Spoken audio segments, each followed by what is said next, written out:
Welcome to crime confessions. గతంలో గ్రామాల్లో ఉన్న పరిస్థితి ప్రభావంతోనో లేదా పెత్తందారుల పోకూడలు నచ్చకో కొంతమంది యువతి యువకులు అడవిబాటు పెట్టారు. అడవులకు వెళ్ళిన తర్వాత అన్నులతో కలిసి పగలనక రాత్రనక అడవికి పరిమితి పేద ప్రజల అభివృద్ధి కోసం నిరంతరం కృషి చేశారు.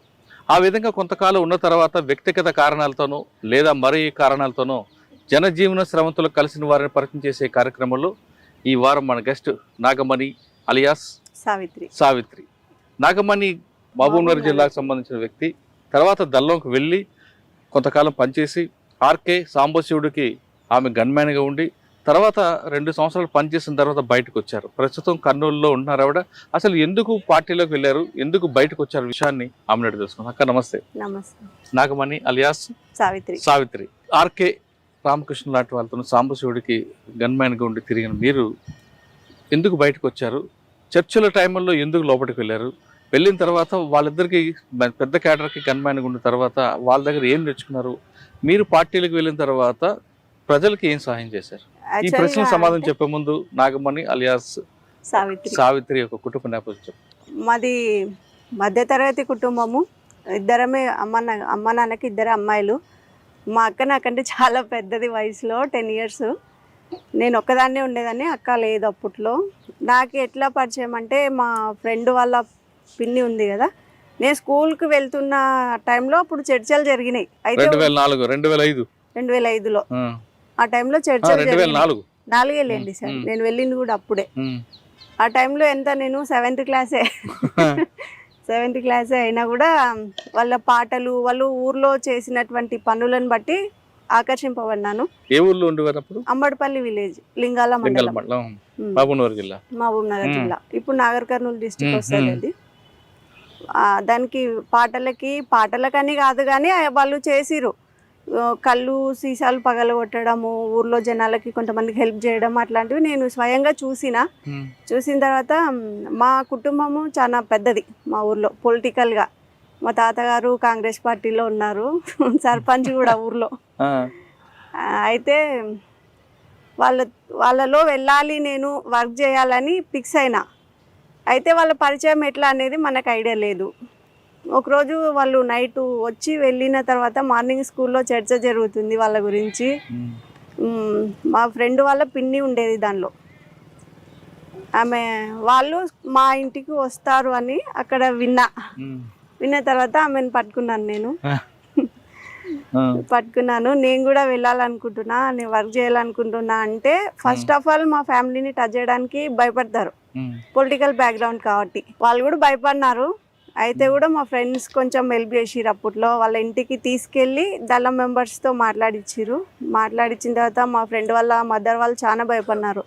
మీ వాళ్ళు తలుచుకుంటే మమ్మల్ని ఊర్లో కూడా ఉండనియరమ్మా, ఇంకొకసారి రావద్దు మా ఇంటికి అని చెప్పిరు. మా ఇంట్లో కూడా తెలిసింది వాళ్ళ ఇంటికి పోయినట్టు. మా వాళ్ళు కూడా చాలా భయపడినారు, చెప్పినారు, ఏడ్చినారు. వాళ్ళ గురించి అసలు ఆలోచించొద్దు, ఫుడ్ ఉండదు, ఏముండదు, మన వాతావరణం వేరు, ఏమేమో చెప్పిరు. అయినప్పటికీ కూడా వినలే. నేను వాళ్ళతో పరిచయం పెట్టుకున్నాను. ఫస్ట్ పాంప్లెంట్లు ఇచ్చిరు స్కూల్లో, అక్కడ ఇక్కడ కొంచెం డిస్ట్రిబ్యూట్ చేసినాను. తర్వాత 1 week తర్వాత సడన్గా వచ్చిర్రు తీసుకెళ్ళడానికి. దళంలోకి వస్తావా, ఇక్కడే ఉండి వర్క్ చేస్తావా అని అడిగిరు.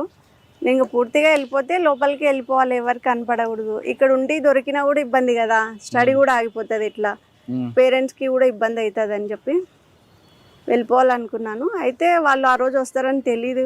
మామూలుగానే స్కూల్కి వెళ్ళినా, ఇంటర్వెల్ టైం ఉంటుంది కదా, అప్పుడు మా స్కూల్ పక్కనే వేరే వాళ్ళ ఇంట్లో వాళ్ళు ఉన్నారు.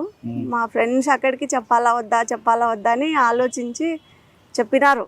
వాళ్ళ ఇంట్లో ఉన్నారు, పిలుస్తున్నారు నిన్ను అని చెప్తే వెళ్ళిన. నేను వెళ్ళిన తర్వాత కలిసిండ్రు, మాట్లాడిరు. మాది క్యాస్ట్ కొంచెం పెద్ద. అయితే ఎస్సీ వాళ్ళ ఇంట్లోకి తీసుకుపోయారు ఫస్ట్. నేను వాళ్ళలో సెట్ అవుతానా లేదా అని చూడడానికి తీసుకుపోయి వాటర్ ఇచ్చిర్రు. పర్లేదు తీసుకున్నాను. ఇంకా నుంచి అట్లనే తీసుకెళ్ళిరు. స్కూల్ యూనిఫామ్లోనే, అన్ని బుక్కులన్నీ స్కూల్లోనే పెట్టి యూనిఫామ్లోనే వెళ్ళిపోయినాను నేను. తర్వాత 2 రోజులు సెర్చ్ చేసిర్రు మా వాళ్ళు. స్కూల్ యూనిఫామ్లోనే. ఎవరు బాధ్యులు ఇప్పుడు మీకు? అప్పుడు మా కమాండర్ వచ్చేసి సుగుణ అని లేడీనే, ప్రకాశం డిస్టిక్ వాళ్ళది. ఆమె అప్పుడు ఏదో హెల్త్ ప్రాబ్లం వల్ల బయటికి వెళ్ళి ఆ టైంలో వచ్చినారు. ఆమెనే తీసుకెళ్ళింది మమ్మల్ని. వెళ్ళడం అడవిలోకి వెళ్ళిపోయారా మీరు? వెళ్ళడము దళంలో ఫస్ట్ లోకల్ దళంలో వేసినాము, తెలకపల్లి దళం అని. దానిలో వేసినాము. దానిలో 2 మెంబర్స్, మా కమాండర్, ముగ్గురమే ఉండేవాళ్ళం. ఏం లేదు సార్, దానిలో ఊర్లలో మీటింగ్స్ కండక్ట్ చేయడము, విప్లవం గురించి వాళ్ళకి అవగాహన కల్పించడం, భూ పోరాటాలు చేసినాము, కళ్ళు సారా ధ్వంసం చేయడము, కొంచెం లేని వాళ్ళకి భూములలో ఎర్ర జెండాలు వాతడము, ఇయ్యడము, అట్లాంటివి చేసినాము. కేసులు కూడా బాగానే అయినాయి అప్పట్లో. అయితే మైనర్ అయినందుకు ఇప్పుడైతే నా మీద ఏం లేవు. అప్పుడు నేను మైనర్ కదా, సరెండర్ అయినప్పుడు కూడా మైనర్నే. ఎంతకాలం చేసావు అక్కడ? 2 సంవత్సరాలు చేసి. బయట ఎంతకాలం ఉన్నావు? బయట అతి తక్కువ కాలం, 1 మంత్ 2 మంతే ఉన్నాను. అప్పటికి నేను బాగా ఫోకస్ అయినాను. చిన్న ఏజ్ లో వెళ్ళినా కాబట్టి కొంచెం ఎప్పుడు గుర్తు రాలేదా? రాలేదు సార్. నేను సరెండర్ అయ్యే రోజు వరకు వాళ్ళు గుర్తు రాలేదు నాకు. బేసిక్ గా అంటే అంతలా పార్టీ వైపు అందులో పార్టీలో మంచి కల్చరే ఉండేది అప్పట్లో. ఇప్పుడు బయట అయితే ఒక నెల అంటే మీరు దాదాపు మోతలు ఇవే ఉంటాయి. ఇప్పుడు ఇబ్బంది పడలేదా? పడినాం సార్, చాలా సార్లు పడినాము. ఒకసారి ఎన్కౌంటర్ టైంలో చాలా ఇబ్బంది పడినాము. నీళ్లు లేవు, ఫైరింగ్ జరుగుతూనే ఉంది. నా వెపన్ వచ్చేసి మధ్యలో స్ట్రక్ అయిపోయింది, క్లోజ్ అవ్వట్లేదు, అది బుల్లెట్ బయటకు రావట్లేదు, మధ్యలో స్ట్రక్ అయింది. ఆ వెపన్ పట్టుకొని సుమారు అంటే 10 కిలోమీటర్లు వెళ్ళిపోయినాము. నడవడానికి కూడా శక్తి లేదు. ఆర్కే నా పక్కనే ఉన్నారు. నేను ఆయన గన్మెన్ కాదు, కానీ నేను సరెండర్ అయిన తర్వాత గన్మెన్ అని పోలీసు వాళ్ళు విడదీచ్చేసినారు. ఆయనతో పాటు ఉన్నాను కాబట్టి. నెల రోజులు బయట ఉన్న తర్వాత లోపలికి ఇప్పుడు వెళ్ళా పూర్తిగా దళంలో నుంచి లోపలికి అడవిలోకి ఎప్పుడు వెళ్ళిపోయినాను అంటారు. అదే 2 months లోనే ఎన్కౌంటర్ అయింది సార్. తుమ్మల్పెంట అనేసి ఊరుంది విలేజ్ లో, అక్కడ ఎన్కౌంటర్ జరిగింది. ఎన్కౌంటర్ లో పోలీసులకి పట్టుబడినాను. అయితే సివిల్ డ్రెస్ లో ఉన్నాను, యూనిఫామ్ ఉండదు కదా మనకి లోకల్లో ఉంటే. సివిల్ డ్రెస్ ఉండదు, వెపన్ ఉంది. అయితే వెపన్ వాళ్ళు పక్కకు నిలబెట్టారు, చిన్నపిల్లని అనుకొని పట్టుకొని పక్కన నిలబెట్టేసినారు. ఇంకా మా వాళ్ళు వెళ్ళిపోయినారు, మిగతా వాళ్ళు. అమ్మాయి దొరికింది, ఇంకా చనిపోయింది లేదు, పోపు పెట్టుకొని ఏడవడం అంతా అయిపోయింది ఇంకా వాళ్ళది. అయితే మనం విడిపోయే ముందే ఎన్కౌంటర్ అవుతుంది అని మనకు ఐడియా ఉన్నప్పుడే కలుసుకోవడానికి ప్లేస్ చెప్పుకుంటాం ఫస్ట్. ఆ ప్లేస్ ను కూడా నాకు తెలీదు ఆ ఏజ్ లో. ఆ రోజంతా ఫైరింగ్ జరిగిన దగ్గరే ఉన్నాను నేను. అక్కడ నుంచి కొంచెం పక్కకు వచ్చేస్తాను, ఊర్లో కాపలాదారులు ఉంటారు కదా సార్, వాళ్ళ ఇంటికి వెళ్ళిన. వాళ్ళ ఇంటికి వెళ్తే వాళ్ళే కాపాడిరు. నైట్ అంతా వాళ్ళ దగ్గరే పెట్టుకొని మార్నింగ్ తెల్లవారుజామున ఎవరు లేయక ముందుకే తీసుకెళ్ళి పక్క ఊర్లో వదిలేసి వచ్చిర్రు. అక్కడ నుంచి మళ్ళీ మేము దళాన్ని కలుసుకోవడం జరిగింది. అప్పుడు ఇంకా ఈ లోకల్లో ఉంటే డేంజర్ అని చెప్పి పార్టీలోకి ఇచ్చేసి. మరి రామకృష్ణ గారికి సాంబశివుడానికి ఎప్పుడు మీరు గన్మెన్ గా ఉన్నారు? నేను గన్మెన్ గా చెయ్యనే లేదు సార్. వాళ్ళు నాతో ఉన్న రిలేషన్ బట్టి గవర్నమెంట్ నాకు ఆ బిరుదు ఇచ్చింది, ఆర్కే గన్మెన్ అని. గన్ ఎప్పుడు పట్టుకోలేదు అక్కడ? గన్ను మామూలు ఎవరు గన్మెన్ కాదు నేను. వాళ్ళతో ఉన్నారు మీరు? వాళ్ళతోనే ఉన్నాను. ఇద్దరితో పని చేస్తున్నప్పుడు ఏం నేర్చుకున్నారు మీరు? సాంబశివుడు అయితే చాలా మంచి మనిషి అసలుకి. ఆయనను లాస్ట్ మూమెంట్ లో కూడా చూడలేకపోయినాము. అయితే చాలా నేర్చుకున్నాను ఆయనను చూసి. ఆయన ఎప్పుడు అంటుండేటోడు, చిన్నపిల్లలు దళంలో ఉండకూడదు, ఇంటికి వెళ్ళిపోవాలా అంటే వెళ్ళిపోవాలని కాదు, కానీ అది ఉన్న మా ఫ్రెండ్షిప్ కొద్దీ అట్లా సతాయిస్తుండేటోడు అనమాట. రామకృష్ణ గారు అయితే ఇంకా ఆయన అన్నం తినిపించడం కూడా చేసినాడు ఆఖరికి. సాంబశివుడు ఒకానొక టైంలో నాకు హెల్త్ బాగాలేక పూర్తిగా నేను 2 అడుగులు కూడా నడవలేని స్థితిలో ఉన్నాను. అప్పుడు కూడా ఆయన భుజాల మీద ఎక్కించుకొని తీసుకెళ్ళిండు. చిన్నపిల్లలా చూసారు అంతా. ఆల్మోస్ట్ వాళ్ళంతా పెద్దవాళ్ళే కాబట్టి అప్పుడు నాకు తల్లిదండ్రి లేని లోటు తెలియలేదు. వాళ్ళంతా అట్లనే చూసుకున్నారు. వాళ్ళిద్దరుతో మీకు బాగా సాన్నిధ్యం ఉంది కదా, ఒక అన్నదమ్ముళ్ళగా, ఒక అమ్మ నాన్న అన్ని వాళ్ళని వాళ్ళిద్దరు చనిపోయినప్పుడు మీకు ఎంత బాధపడింది? సాంబశివుడు చనిపోయినప్పటికీ నేను బయటే ఉన్నాను సార్. వాళ్ళని చూసే పొజిషన్ నాకు లేదు. ఆర్కే చనిపోయినప్పుడు కూడా లేదు, కానీ చాలా బాధ ఉంది.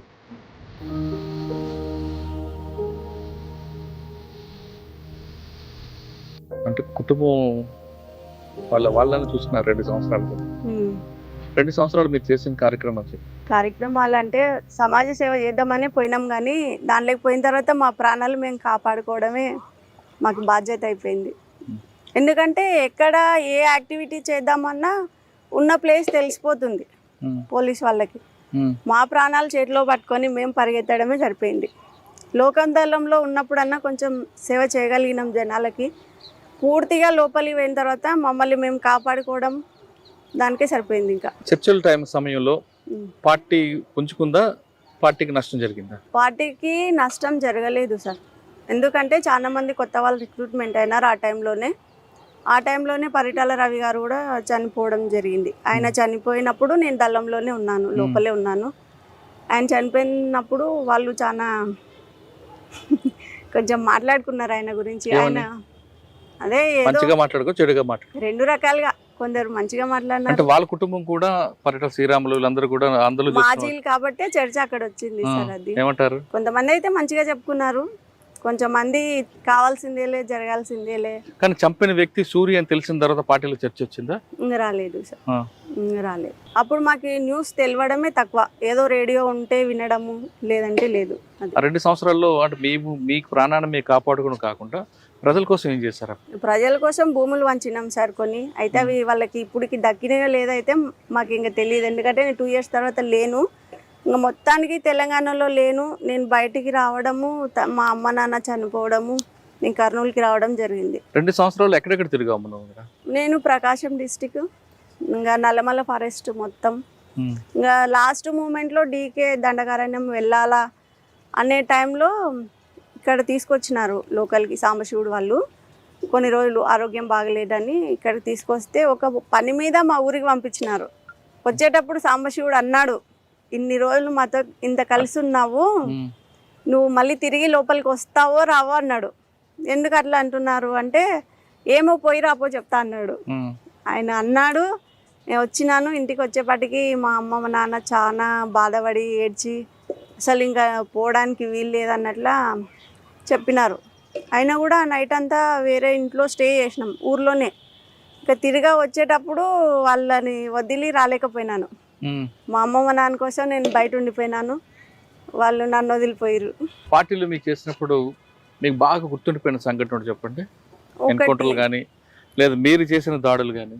ఎన్కౌంటర్ అంటే నా వెపన్ ఫెయిల్ అవ్వడమే పెద్ద హిస్టరీ సార్. అది ఆర్కే నా కోసం చాలా ప్రయాసపడినాడు. ఆయన బాటిల్లో నీళ్ళు మొత్తం నేనే, ఆయనకు అసలు ఏమో ఒక చుక్క నీళ్ళు కూడా లేవు, గ్లూకోండి కలుపుకుంటూ తాపించుకుంటూ తీసుకుపోయినాడు ఆయన్నే. ఆ ఎన్కౌంటర్ మొత్తంలో ఒక 2 రోజులు చాలా కష్టపడినాం. ఆ ఎన్కౌంటర్ వలన చాలా మంది మిత్రులను కోల్పోయినాము, చాలాసార్లు ఏడ్చినాము. మేము కూడా ఏదో ఒక రోజు పోయే వాళ్ళమే అనుకున్నాం, కానీ మళ్ళీ తిరిగి బయటికి వస్తాను నేను ఎక్స్పెక్ట్ చేయలేదు, కానీ వచ్చిన. కానీ వాళ్ళు చేసిన దాడుల్లో మీరు ఎక్కడ పాల్గొన్నారు? పాల్గొన్నాం. ఎక్కడ? ఒక పర్సన్ని పట్టుకున్నాము, అంటే ఇంటికి వెళ్ళి డైరెక్ట్గా ఊరికి వెళ్ళి కోవర్ట్ తను. మేము ఎప్పుడు వచ్చినా కూడా పోలీసులకు ఇన్ఫర్మేషన్ ఇస్తూ పట్టిస్తూ ఉండే. అట్లాంటి పర్సన్ని పట్టుకున్నాము, ఊరి బయట కట్టేసి కొంచెం కొట్టడం అట్లా జరిగింది. దానిలో నేను పాల్గొన్నాను. ఇంకా ఇంకొకటి వచ్చేసి మాలోనే కోవట్లు ఉంటారు కదా సార్, మాలో ఒక పర్సన్ ఉండే కృష్ణ అని, ఆదివాసీ అబ్బాయి. ఆ అబ్బాయి కోవట్టుగా మారినాడు, లోపలే ఉండి మా వాళ్ళని చంపడానికి ట్రై చేసినాడు. అట్లాంటప్పుడు ఆయనను పట్టుకున్నాము, ఇంకా కొట్టినాం లేని సార్. చాలా నిన్న కడిగి కొట్టిన తర్వాత ఆయన తప్పించుకుపోయినాడు, ఇంకా దొరకలే మాకు. నువ్వు పెద్ద నాయకుల పని చేసావు, ఆర్కే గానీ సాంబశివుడు గానీ. శాఖమూరు అప్పారావు గారి దగ్గర చేసావు, రామకృష్ణ గారి దగ్గర చేసావు, సాంబశివుడు దగ్గర. ఇంత పెద్ద క్యాడర్లో పనిచేసినప్పుడు ఏం నేర్చుకున్నావు? క్రమశిక్షణ నేర్చుకున్నావా? ఏం నేర్చుకున్నావు? ఎందుకంటే వాళ్ళు ముగ్గురు కూడా అంటే మనం ఏ పొజిషన్ లో ఉన్నా గర్వపడకూడదు అనేది వాళ్ళ నుంచే నేర్చుకున్నాం. ఒకరి గురించి చెప్పమ్మా. శాఖమూరు అప్పారావు గారి దగ్గర నేర్చుకున్నావు? ఆయన దగ్గర నుంచి మంచి స్మైలింగ్, ఎప్పుడు ప్రశాంతంగా ఉంటాడు. ఎంత పెద్ద సమస్య వచ్చినా భయపడ్డు, ఏదో ఆలోచించి పరిష్కారం చేద్దాంలే. ఇప్పుడు ఆయన నుంచి ఇప్పుడు నేను కూడా అట్లనే సమాజంలో కొనసాగుతున్నాను. ఎన్ని సమస్యలు వచ్చినా సరే, అది అక్కడి నుంచి వచ్చినారే. ఇంకా ఆర్కే నుంచి అయితే చాలా అంటే చాలా నేర్చుకోవాల్సి వచ్చింది సార్. ఆయన చదువు చాలా పెద్దది, చాలా పెద్ద కుటుంబంలో పుట్టినాడు. అంత చదువు ఉన్నప్పటికీ ఆయన సమాజాన్ని వదిలి అడవి బాట పట్టుకున్నాడు. ఆయన ఎప్పుడు బుక్కులే చదువుతుండే, వేరే పని ఏం చేసలేకుండే. నాకు నా నైట్ సెంట్రీ వేస్తే నా సెంట్రీ అయిపోయేంత వరకు ఆయన మేల్కొని ఉండాలా. నేను అట్లయితేనే డ్యూటీ చేస్తా, లేకపోతే చేయకుంటుంటే. ఎందుకు? ఎవరైనా వస్తారేమో అని మళ్ళీ భయం కదా, చిన్నపిల్లని కదా. ఫస్ట్ సెంట్రీ నాకే వేస్తుండ్రి. ఎవరిని సైలెంట్ ఉండాలా, పండుకోవాలా, అరసొద్దు అనుకుంటే బాగానే చెప్తుంటే ఆయనను మాత్రం పండుకొనికుంటుంది. నా డ్యూటీ అయిపోయినాక నువ్వు పండుకుందు అంటే అట్లనే బుక్కులు చదువుకుంటూ కూర్చుంటుండే ఆయన ఎల్లిపాయలు తినేవాడు కాదు, నేను ఉల్లిగడ్డలు తినేదాన్ని కాదు. ఆ విషయంలో ఇద్దరికి చాలా సార్లు నవ్వుకున్నాము. చాలా ఆయన ఫుడ్ మాకి మామూలుగా న్యూట్రిషన్ ఫుడ్ ఇస్తుంటారు కదా, ఆ ఫుడ్ కూడా తను కొంచెం తీసుకొని తన దానిలో నాకు షేర్ ఇచ్చేటోడు. నువ్వు ఎక్కువ తినాలి, నువ్వు ఇంతనే ఉన్నావు, ఎక్కువ తిని చాలా బక్కగా ఉండేదాన్ని అప్పట్లో. అట్లా ఆయన చాలా ఫ్రెండ్లీగా ఉండేవాడు. సాంబశివుడు కూడా ఆయన తండ్రి లాగానే మాకైతే. ఇట్లా అన్ని విషయాలు చెప్తుండే, బాగా చూసుకుంటుంది. వాళ్ళందరినీ ఇప్పుడు కూడా మిస్ అయినా అన్న బాధ అయితే నాకు లోపల ఉంటుంది. నేను సమాజంలో ఒక పొలిటికల్ లీడర్ని, పాలిటిక్స్ నుంచి ఏం చేయలేకపోయినాను, దానిలో ఏం చేయలేకపోయినాను. మాజీ నక్సలైట్ల జీవితం ఇది. ఎందుకంటే గవర్నమెంట్ పోస్టులు పెట్టుకుంటే రావు. పోలీస్ డిపార్ట్మెంట్లో ఒకప్పుడు హోంగార్డ్ పోస్ట్ ఇచ్చినారు, అది నాకు తెలియకుండానే మా పెద్దవాళ్ళు ఆర్డర్ కాపీ ఇవ్వాల, పోలీస్ డిపార్ట్మెంట్ వద్దు అని. నేను ఇప్పుడు ఎక్స్పెక్ట్ చేస్తున్నా జాబ్ కావాలని, ఇచ్చేవాళ్ళు లేరు కదమ్మా. 2 సంవత్సరాలు ఉండి మరి ఎందుకు బయటకు వచ్చావు? Health issue main. హెల్త్ ఇష్యూకి వచ్చి అమ్మ వాళ్ళని చూసి ఆ సెంటిమెంట్కి లోపలికి వెళ్ళలేకపోయినాను. అంటే నేను దళంని వదులుకొని రావాలని అయితే నాకు లేదు, ఇప్పటికి కూడా లేదు. దళం మీద వ్యతిరేకత ఇప్పటికి లేదు. మీరు వస్తున్న తర్వాత పార్టీ నుంచి మళ్ళీ పిలుపు వచ్చిందా? అంటే నేను చాలా రోజులు వాళ్ళతో టైఅప్ అయినాను. బయటికి వచ్చినా కూడా నేను వాళ్ళు రావడము, మా ఇంట్లోకి కలవడము, మాట్లాడడము, వెళ్ళడము అన్నీ మామూలుగానే ఉండిపోయినాయి. పోలీస్ వాళ్ళు డౌట్ వచ్చి చాలా అడిగిరు నన్ను. అయితే వాళ్ళు నాకు మీద చేయడానికి ఒకటి లేదు, నేను మైనర్ కాబట్టి. వాళ్ళని కూడా 30 తిప్పలు పెట్టిన స్టేషన్లో, లింగాల పోలీస్ స్టేషన్. ఏం చేసావు? అడిగిరు అన్ని క్వశ్చన్స్. మీరు ఏం అడిగినా నేను మళ్ళీ పోతా సార్, నన్ను మాత్రం అడగొద్దా. మీరు అడిగితే నేను ఒప్పుకోను, మీరు ఎన్ని అడిగినా నేను సమాధానం చెప్పను. నాకు అన్ని తెలుసు, తెలియని నేను చెప్పను, నాకు తెలిసినా నేను మీకు చెప్పను. కొట్టలేదా? ఇప్పుడు కొట్టలేదు సార్. నెల రోజులు పెట్టిరు స్టేషన్లోనే. భోజనం పెట్టారా? భోజనం పెట్టిరు. అప్పుడు ఎవరు ఎస్ఐ మీకు బాగా చూసుకున్నది? ఆయన ఏమో రెడ్డి సార్, ఆయన పేరు ఏం పేరు. మీకు బాగా ఇబ్బంది పెట్టిన ఆఫీసర్ కానీ బాగా చూసుకున్న ఆఫీసర్ ఎవరన్నా గుర్తున్నారా? ఎవరు ఇబ్బంది పెట్టలేదు సార్, అందరూ బాగానే. బాలు నాయక్ ఎస్ఐ అని బల్మూర్ స్టేషన్లో చేస్తుండే ఆయన. మేము దళంలో ఎక్సర్సైజ్ చేయడము, ప్రాక్టీస్ చేయడము వీడియో ఆయన దగ్గర ఉన్నింది. ఆయన మా వాళ్ళని తీసుకొచ్చి చూపించిండు స్టేషన్లో కూర్చోబెట్టి. మీ అమ్మాయికి రాళ్ళని చెప్పిర్రు, ఏం తెలియదు అని చెప్పిర్రు. అసలు ఆమెకు భూమి మీద నూకలు ఉండే కాబట్టి ఉన్నది, లేకపోతే ఉండే మంచి కాదు, ఏజ్ తక్కువ ఉంది కాబట్టి ఏం చేయలేకుంటున్నాము, చూడండి ఆమె యాక్టివిటీస్ అని ప్రొజెక్టర్లో అది టీవీలో పెట్టి చూపించినారు. మా వాళ్ళే నోరు ముక్కున్నారు ఇట్లా. అంటే మేము గన్స్ తో చేయడము అవన్నీ దానిలో మా దగ్గర లేదు సార్. అప్పుడు స్టేషన్ లో కూడా మాకేమి ఇలా చూపించిర్రు, మా వాళ్ళే నమ్మలా. అది ఇప్పుడు కూడా మర్చిపోను సార్ ఆ సంఘటన. గురునాయక్ సార్ ఎస్ఐ అప్పట్లో మేము సరెండర్ అయినప్పుడు. శ్రీనివాస్ రెడ్డి ఎస్పీ. ఎవరు? కొత్తగూడ శ్రీనివాస్ రెడ్డి గారా? ఆయన ఏమన్నారు? ఆయన హోమ్ గార్డ్స్ ఇంటర్వ్యూ అప్పుడు వచ్చినారు. ఎందుకు వెళ్ళావు తిట్టలేదా? లేదు సార్.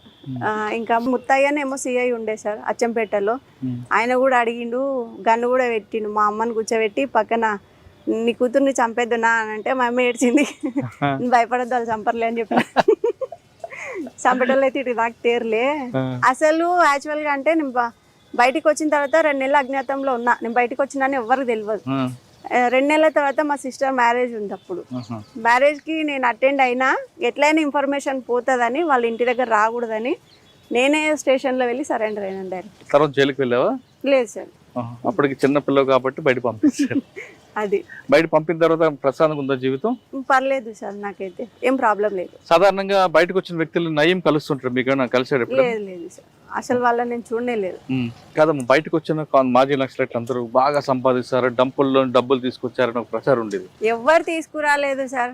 తీసుకొస్తే ఇప్పుడు ఎంతో మంది నక్సలైట్లు డ్రైవర్లుగా, హోంగార్డ్స్గా పొలాలు దున్నుకుంటూ కూలీ పని చేసుకుంటూ, ఎవరి వరకే ఎందుకు, నా వరకే చూసుకోండి సార్. నేను అంత పెద్ద లీడర్స్తో ఉన్నా నేను రూపాయి తెచ్చుకోలేదు. గవర్నమెంట్ నాకు రివార్డింగ్ ఫండ్ అని 25,000 సరెండర్ అయినప్పుడు ఇచ్చింది. ఇంకా అది తప్ప నుంచి నాకు గవర్నమెంట్ నుంచి ఇప్పుడు దాకా ఒక్కటి కూడా వచ్చిందే లేదు. అందరికి ఇల్లులు వచ్చినాయి, ఫ్లాట్లు వచ్చినాయి, అన్నీ వచ్చినాయి. నాకు మాత్రం ఏం రాలేదు సార్ గవర్నమెంట్. జీవితం ఇప్పుడు నేను మా అమ్మ నాన్న చనిపోయిన తర్వాత కర్నూలులో మా మేనత్త వాళ్ళు తీసుకొచ్చుకున్నారు. నేను అక్కడికి కూడా రానని చెప్పిన, ఒకదాన్నే ఉంటాను, మా ఇంట్లో నేను ఉంటాను, నా పని నేను చేసుకుంటానంటే వాళ్ళే తీసుకొచ్చిరు ఇక్కడ బలవంతంగా. హాస్పిటల్లో వర్క్ నేర్పించినారు, నర్సింగ్. మా తర్వాత జాబ్ చేసే టైంలో మా హస్బెండ్ పరిచయం అయినారు. ఆయన ఫిజికల్ హ్యాండిక్యాప్డ్ అయినా కూడా మెంటల్ పరంగా చాలా స్ట్రాంగ్. మనం అంత స్ట్రాంగ్ ఉండలేం, ఆయన ఉన్నంత స్ట్రాంగ్. తను నాకు చాలా సపోర్ట్ ఇస్తాడు సార్ అన్ని విషయాల్లో కూడా. తల్లిదండ్రులు లేకపోయినా వీళ్ళ ఇంటికి వచ్చిన తర్వాత ఆ ఫీలింగ్ లేదు నాకు, అమ్మ నాన్న లేరు అన్న ఫీలింగ్ లేదు. అన్నీ తనే చూసుకుంటాడు. సాధారణంగా మీరు గట్టిగా నిలబడ్డారు, మీకు దొరికిన హస్బెండ్ కూడా గట్టిగా శారీరకంగా వీక్ అయినా మానసికంగా దృఢమైన వ్యక్తి కాబట్టి మీకు కాపురం సజా జరుగుతుంది. మీరు చాలా కష్టాలు చూస్తారు, ఎందుకు చెప్తున్నారు. మీరు పార్టీలో జిల్లారుగా నేను చేయలేపారు, పొలిటికల్ గా వచ్చారు నేను చేయలేపారు. మీ మనసు దృఢంగా ఉంది కాబట్టి మీరు చాలా సమస్యలు ఎదుర్కొని ముందుకు నిలబడుతున్నారు. నేను పొలిటికల్ పరంగా చేయకపోయినా, పార్టీ పరంగా చేయకపోయినా ఒక మహిళగా చేసినాను సార్. ఏం చేశారు? నేను మనీ మదీనా మహిళా సంక్షేమ సంఘం అని NGO రిజిస్ట్రేషన్ చేయించి చాలా మంది మహిళలకి టైలరింగ్ మిషన్స్ ఇప్పించినాను, ట్రైనింగ్ ఇప్పించినాను, కంప్యూటర్ కోర్స్ ఇప్పించినాను, దాని నుంచి లోన్స్ ఇప్పించినాను. ఆరోగ్యం బాలేక పెరాలసిస్ వచ్చిన వాళ్ళకి మన ఆర్గనైజేషన్ తరఫు నుంచి వేరే చోటికి పంపించి ట్రీట్మెంట్ చేపించడం, ఇట్లాంటివి నా ఆర్గనైజేషన్ పరంగా నేను చేయగలిగినాను. పార్టీ తరఫు కానీ పొలిటికల్ గా చేయలేకపోయారు, కానీ మీ వ్యక్తిగతంగా చేయగలిగినాను. సరే, ఫైనల్ గా చెప్పు. చాలా మంది అమ్మాయిలు కానీ పెళ్ళైన వాళ్ళు కానీ ఏదో చిన్న చిన్న సమస్యకి ఏదో కష్టం అంతా నెత్తి మీద పడినట్లు భావించి పిల్లల్ని అనాథలు చేసి చనిపోతుంటారు, ఆత్మహత్య చేసుకోవాలి. మరికొంతమంది అమ్మాయిలు అయితే చిన్న చిన్న ఇష్యూలు బాధలకే భరించలేమంటూ ఆ తల్లిదండ్రులకి మానసిక క్షోభ గురించి వాళ్ళ ఆత్మహత్యలు చేసుకుంటారు. ఆ విధంగా ఆత్మహత్యలు చేసుకున్న వాళ్ళకంటే ఇప్పుడేం చేయలేం, చేసుకోబోతున్న వాళ్ళకి కానీ లేదా ఇటువంటి సమస్యలు ఎదుర్కొన్న మహిళలకు కానీ మీరు ఇచ్చే సమాధానం ఏంటి? అంటే ఇప్పుడు సమాజం ఉన్నదే అట్లా ఉంది సార్. మహిళలు తప్పు చేయకపోయినా వాళ్ళు తప్పు చేస్తున్నట్టనే చూస్తున్నారు. సోషల్ మీడియా వచ్చిన తర్వాత మహిళలు చాలా రకాలుగా ఇబ్బంది పడుతున్నారు. అట్లాంటి సమస్యలు నేను చాలా పరిష్కరించిన. షీటీం ఉంది మా కర్నూలులో, మహిళా పోలీస్ స్టేషన్ ఉంది. నేను ఎన్ని సమస్యలు వచ్చినా వాళ్ళని పట్టుకొని దాన్ని సాల్వ్ చేస్తాను. అటువంటి సమస్యలు ఎదుర్కోవాలా, వచ్చినప్పుడు ధైర్యంగా నిలబడాలి సార్. ఫస్ట్ ఒక సమస్య ఉందంటే దానికి పరిష్కారం కంపల్సరీ ఉంటుంది. సమస్య వచ్చింది కదా మనం చనిపోతేనే అది పరిష్కారం అవుతుందంటే కరెక్ట్ కాదు. కాబట్టి సమస్య వచ్చినప్పుడు నిలబడి ఆలోచించుకొని కొంచెం దాని పోరాటం అయితే చేయాల్సిందే కంపల్సరీ. పోరాటం చేయకుండా బయటపడలేం సమస్య నుంచి. దానికైతే నేను ఎప్పుడు సపోర్ట్ ఉంటా. అట్లాంటి సమస్యలు ఎన్ని వచ్చినా కూడా నేను పరిష్కరిస్తాను సార్ కంపల్సరీ. మనిషి పుట్టిన తర్వాత ప్రతి మనిషికి ఒక సమస్య వస్తుంది. ఆ సమస్యకి ఆత్మహత్య పరిష్కారం కాదు అంటుంది నాగమణి. ఖచ్చితంగా మనం పోరాటం చేసి ఆ సమస్య మనకు భయపడి పారిపోతుంది, కానీ మన దగ్గర కూడా రాదు అంటూ ఆమెకున్న అనుభవం చెప్తున్నారు.